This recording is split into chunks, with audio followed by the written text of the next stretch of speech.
History books are jam-packed with stories of glorious victories. But that's not what we're talking about today. Nope, we're diving into something completely different. The Last Stand. We're talking about stories of just unbelievable courage, where giving up wasn't even on the table. The only thing left to do? Fight to the very last breath. And really, that's the core question here, isn't it? What happens when retreat is just not an option? When you're facing total annihilation, but you choose to stand your ground against a force that should just wipe you out? Well, as we're about to see, these moments can do more than just win a battle. They can literally change the course of history. All right, so for our first story, let's head to the eastern front of World War I. We're at a Russian stronghold, Oswiecim Fortress. The year is 1915. And let me tell you, modern warfare is about to get ugly. It's about to unleash some of its most terrifying new toys. So the German army had tried everything to take this fortress, and nothing worked. They were getting desperate. So they decided to try something new. Something awful.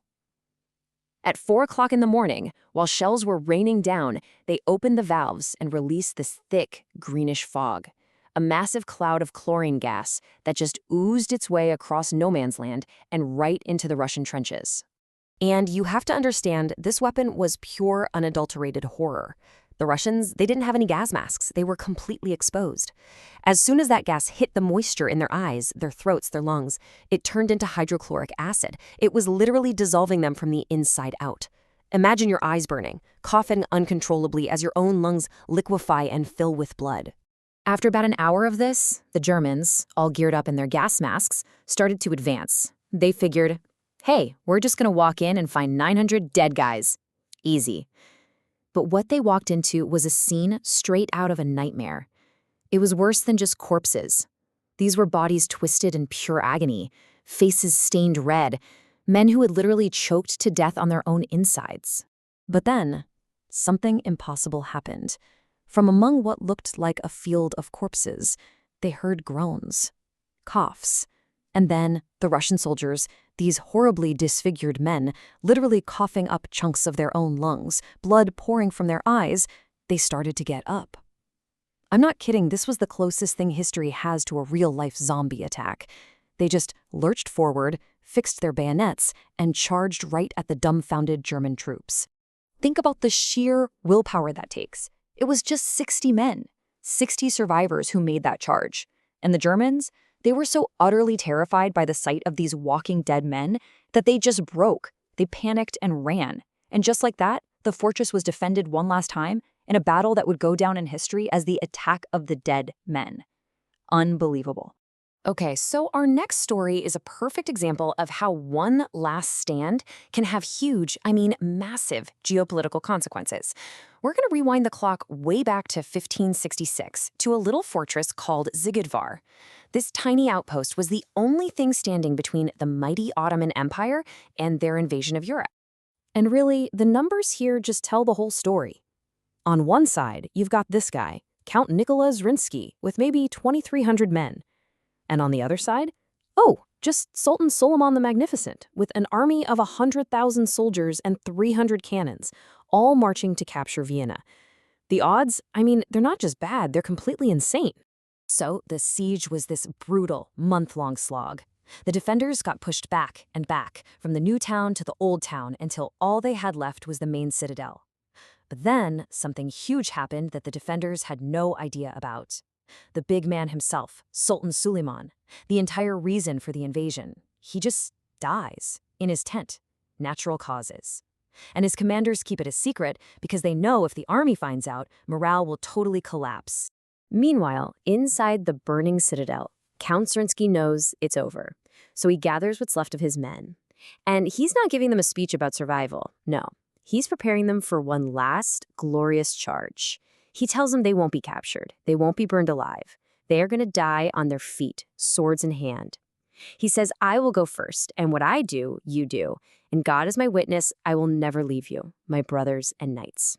And that's exactly what they do.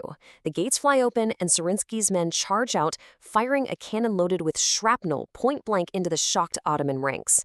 They fight like lions, but, the numbers are just too great. They're quickly overwhelmed. So the victorious Ottomans pour into the citadel, expecting to claim their prize. But there was one last little surprise waiting for them. See, a single defender had been left behind with one job.